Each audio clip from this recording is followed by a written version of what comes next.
अरुण शर्मा हमारे वरिष्ठ पत्रकार जुड़ चुके हैं। तो अरुण जी, मैं आपसे जानना चाहूंगी, युद्ध स्तर पर सरकार क्या तैयारियां कर रही है चारधाम यात्रा को लेकर? देखिए, तैयारी काफी पहले से है और जो बेसिक चीजें होती है, सड़क, पानी, बिजली और स्वास्थ्य की सुविधा, जी सभी मोर्चों पे सरकार ने तैयारियां की है।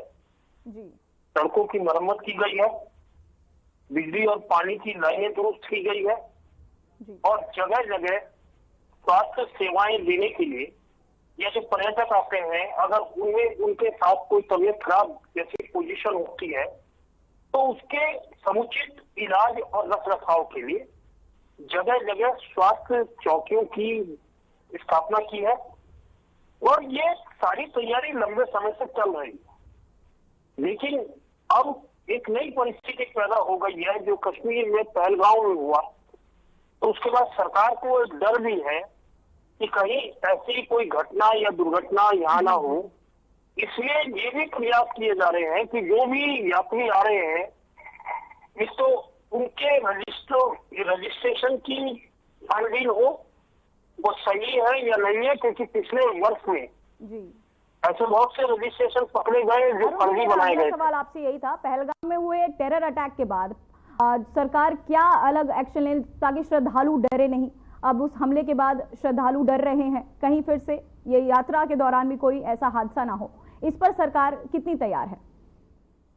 देखिए, वो तैयारी में वही बता रहा था कि लगभग चार धाम की यात्रा में लगभग 7,000 जो पुलिस के जवान हैं, अधिकारी हैं, वो तैनात किए गए हैं पहले से। लेकिन एक नई घटना हो गई है तो उसके बाद बहुत सारी चीजें बदल जाती हैं, खासकर सुरक्षा के दृष्टिकोण से नई तैयारियां करनी पड़ती है।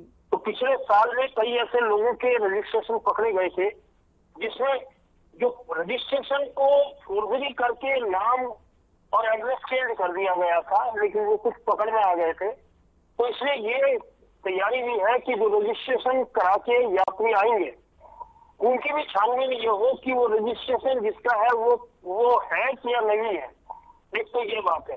दूसरी चीज, जगह जगह पर जो फोर्सेस तैनात रहेगी वो यात्रियों की सुविधा भी ध्यान रखेगी और सुरक्षा का भी ध्यान रखेगी।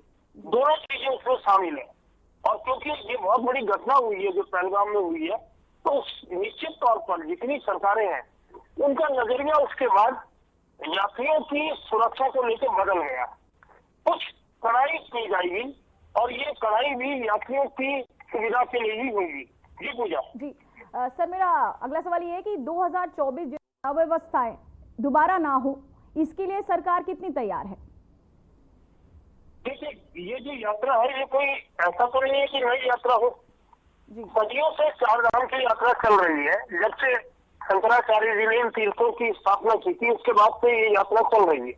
और पहले तो ऋषिकेश से पैदल जाते थे लोग, उसके बाद बसें आई वो फत्ते वाली, उसके बाद आज स्थिति ये है कि कारें भी है, हेलीकॉप्टर भी है, बसें भी है, सभी सुविधाएं हैं।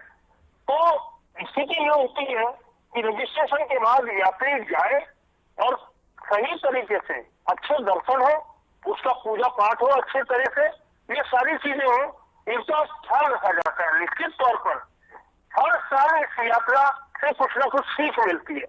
तो आने वाले वर्षों में ये कमियां दूर करते हुए नए सिरे से तैयारी की जाती है।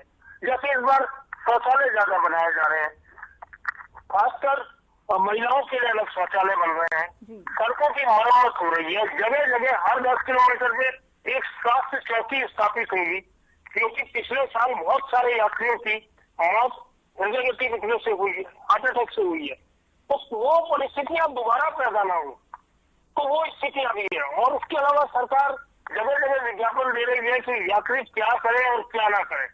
और 60 साल से ऊपर जितने भी लोग हैं, 50 साल से ऊपर, उनकी स्वास्थ्य जांच अनिवार्य कर दी गई है, क्योंकि 50 के आसपास के लोगों को हार्ट संबंधी दिक्कतें, शुगर संबंधी दिक्कतें होती है। तो उसके लिए पहले से ये तैयारी की जा रही है कि इनको बताया जाए कि उन्हें क्या करना है और क्या नहीं करना। ये सारी चीजें की जा रही है। पिछले लोग बहुत सारी, एक तो मिसमैनेज हुआ था कि बहुत सारे लोग बिना रजिस्ट्रेशन के आ गए थे, इसलिए इसलिए इस बार रजिस्ट्रेशन काउंटर जगह जगह बनाए गए हैं जो ऑफलाइन रजिस्ट्रेशन होंगे। उसके अलावा ऑनलाइन रजिस्ट्रेशन अलग हो चुके हैं जो 20 लाख से ज्यादा हो चुके हैं अब तक। तो ऑफलाइन रजिस्ट्रेशन की स्थिति ये है कि हरिद्वार में भी होगा, ऋषिकेश में भी होगा, विकास नगर में भी होगा, कोटद्वार में भी होगा। जिसमें अंदर आने के रास्ते हैं उत्तराखंड में वो सभी जगह रजिस्ट्रेशन होगा। अरुण जी, मेरा अगला सवाल आपसे ये है कि 4 दिन शेष रह गए यात्रा को लेकर, सरकार ने श्रद्धालुओं के लिए क्या खास इंतजाम किए हैं? देखिए, खास तो वही होते हैं जो मैंने आपको चीजें बताई, सड़क, पानी, बिजली और स्वास्थ्य भी। ये सारी तैयारियां लगभग पूरी है सरकार की। और सरकार ने अन्य प्रदेशों से चिकित्सा सुविधा की दृष्टि से मैं कह रहा हूँ, अन्य प्रदेशों से जो पीजी करने वाले या पीजी कर चुके नए डॉक्टर हैं वो भी मांगे हैं, जिससे विशेषज्ञ जो चिकित्सा सुविधा है उसका लाभ भी यात्रियों को मिल सके। तो ये सारी चीजें हैं। रजिस्ट्रेशन की ऑफलाइन ऑनलाइन हो चुके हैं, तो ऑफलाइन करने के लिए काउंटर की तैयारियां की जा रही है। और खुद मुख्यमंत्री ने कल ऋषिकेश में जो रजिस्ट्रेशन सेंटर है उनका निरीक्षण किया और उसमें जो कमियां मुख्यमंत्री को लगी उसका तरफ इशारा कर दिया, इंगित कर दिया कि इन कमियों को दुरुस्त किया जाए। और आने वाले क्योंकि 28 तारीख से रजिस्ट्रेशन भी स्टार्ट हो जाएंगे, तो इसलिए ये सारी चीजें उससे पहले दूर करने की कवायद चल रही है। जी जी, बहुत बहुत धन्यवाद अरुण जी आपकी तमाम जानकारी के लिए। तो वहीं मुख्यमंत्री पुष्कर सिंह धामी ने ऋषिकेश नगर निगम परिसर में 2 महत्वपूर्ण परियोजनाओं मल्टी स्टोरी पार्किंग और गंगा कॉरिडोर परियोजना का शिलान्यास किया।